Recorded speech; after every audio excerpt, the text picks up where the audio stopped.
Hola, buenos días, sean todos bienvenidos. Yo soy Argelia Zulbarán y hoy les traigo una breve ponencia que he titulado El lado oscuro de la creatividad en los procesos arte terapéuticos, entre monstruos y posesiones demoníacas. Vamos a ver entonces de qué se trata.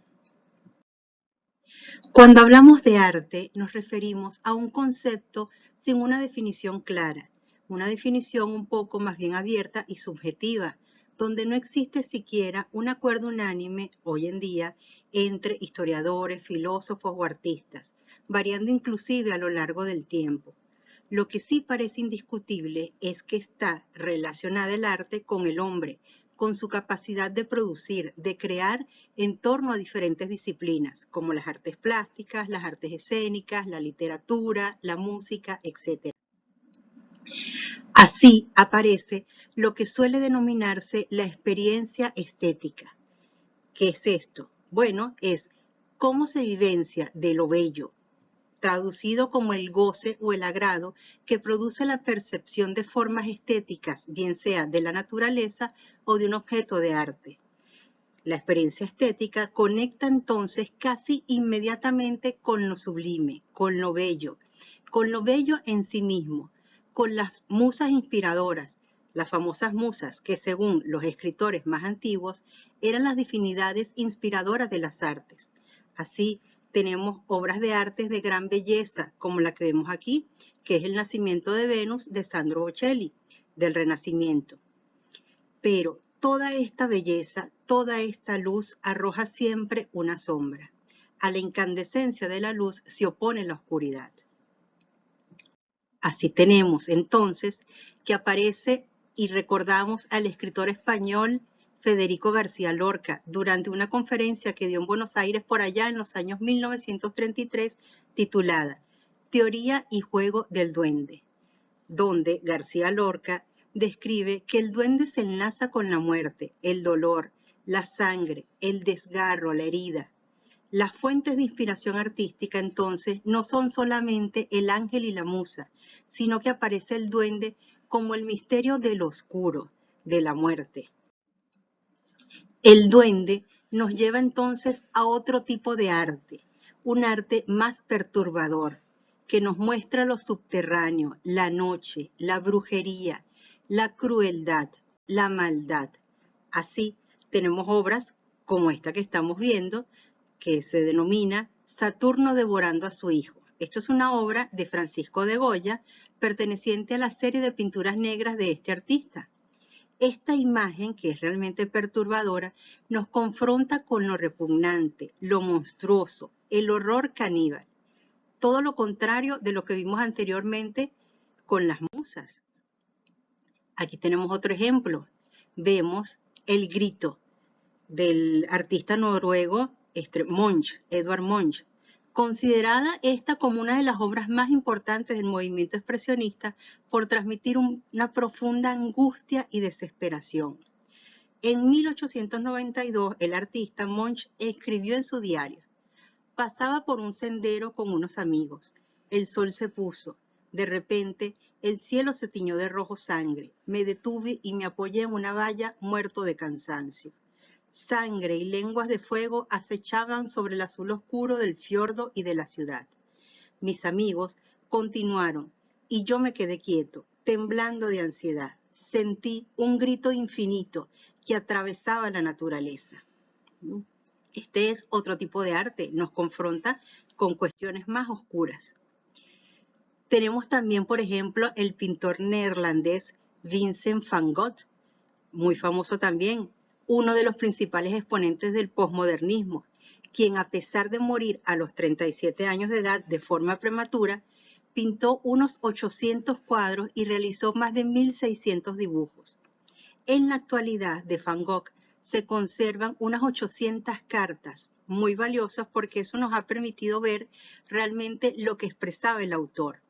En sus famosas cartas se pueden leer frases como estas: la pintura tiene una vida propia que nace del alma del pintor. En otra de las cartas, él refiere: he puesto mi corazón y mi alma en mi trabajo y he perdido mi mente en el proceso. Los cuadros de Van Gogh nos remiten más que sí a la experiencia estética, porque realmente son bellos, pero las palabras del autor en sus cartas parecen mostrar un avasallamiento. Ya no es la imagen monstruosa, como lo vimos anteriormente, sino más bien parecieran estados febriles de posesión demoníacas imparables en las producciones, para haber producido tanto, siendo el autor finalmente arrollado por el tren de la creatividad.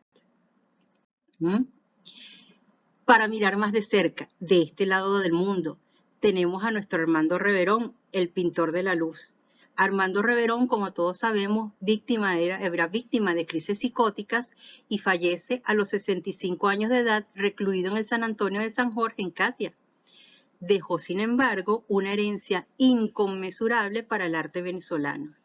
450 pinturas, más de 150 dibujos, decenas de objetos, entre los que destacan sus famosas muñecas de trapo, inclusive el castillete donde él vivió, que lo construyó él mismo, desafortunadamente desaparecido hoy en día.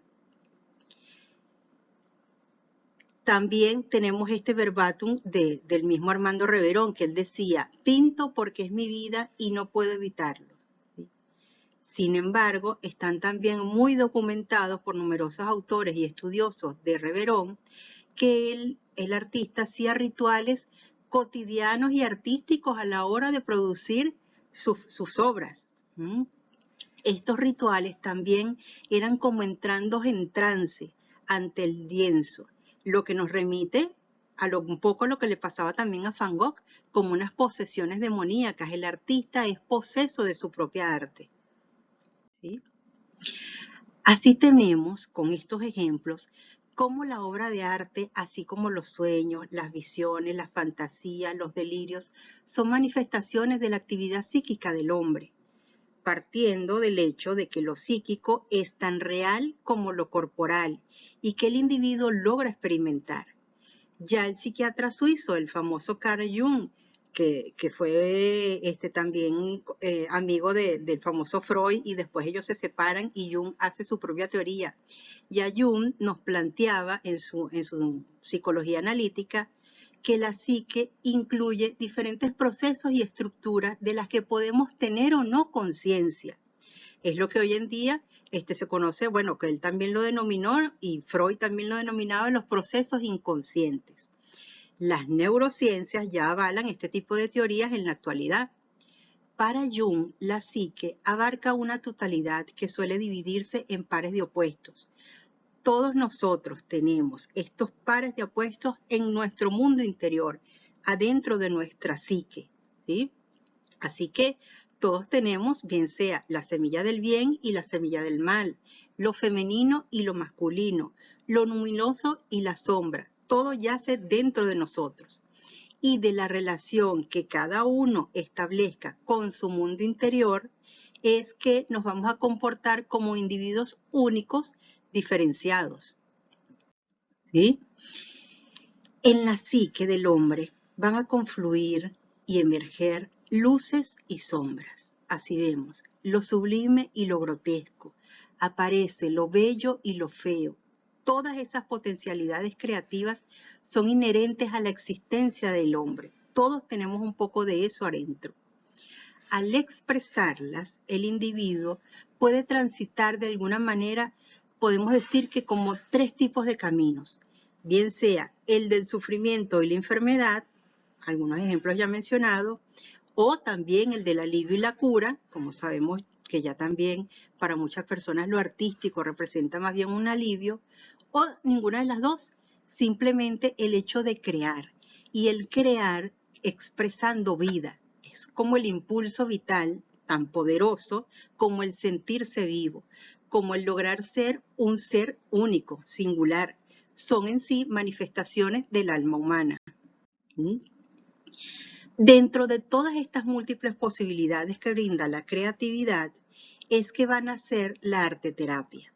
La arteterapia como una disciplina joven que procura la integración y el desarrollo del individuo a través de la mediación de diferentes lenguajes artísticos, en la que toda la personalidad entra en juego para plasmar una producción que puede ser bella, fea o como sea.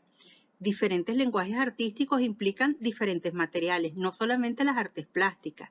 Ahí también cabe la danza, la música, inclusive la imagen, el trabajo fotográfico, puede ser artístico, arte terapéutico. Hay numerosos abordajes y numerosas escuelas que desarrollan hoy en día la arteterapia y tienen diferentes enfoques, ¿sí? Van un poco desde ejercer la creatividad, tipo ejercicios, pasando por el psicoanálisis y la psicoterapia, que también se arriman a estas teorías, hasta simplemente, bueno, expresarse, procurar que el individuo logre expresarse. ¿Para qué? Para que logre expresarse de algún modo vivo, ¿sí? Cuando un individuo entra en el campo de la creatividad, ya vimos que las posibilidades de desarrollarse son variopintas, ¿sí? Además son propias, son individuales, son personales. Cada individuo va a tener una manera propia de expresarse. Pero como esto puede ser tan variado, al encontrarse un poco, como decir, el artista al encontrarse frente al lienzo en blanco o el paciente encontrarse ante los materiales arte terapéutico, se confronta un poco con la posibilidad de abrir la caja de Pandora. Y ya sabemos que dentro de la caja de Pandora puede salir cualquier cosa. Es por esto que el proceso de la creatividad entonces puede resultar incierto y se hace presente también, puede ser que salga tanto lo sublime o lo grotesco.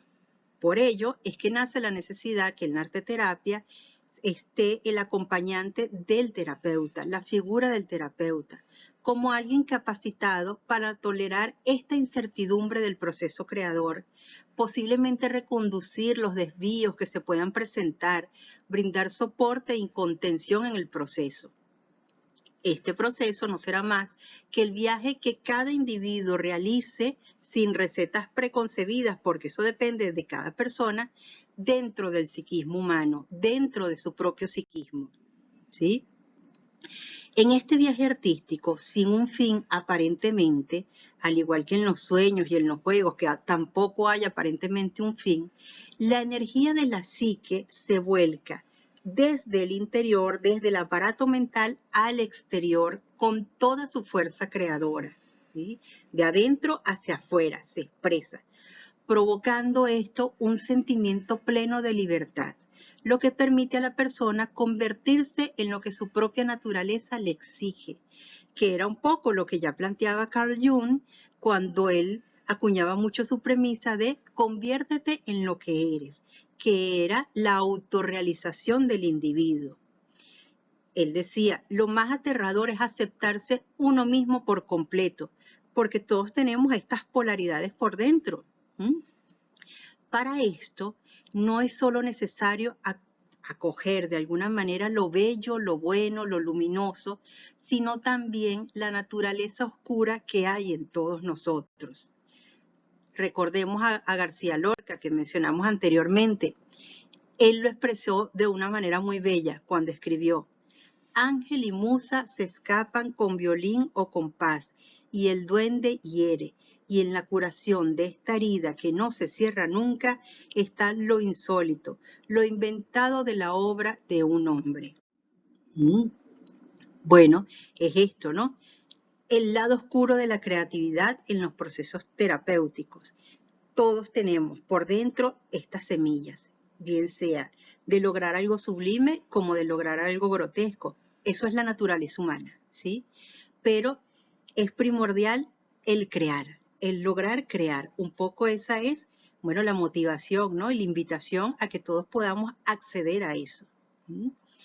Bueno, esta ha sido una breve ponencia. Espero que haya sido de gusto y muchas gracias por acompañarme. Hasta luego.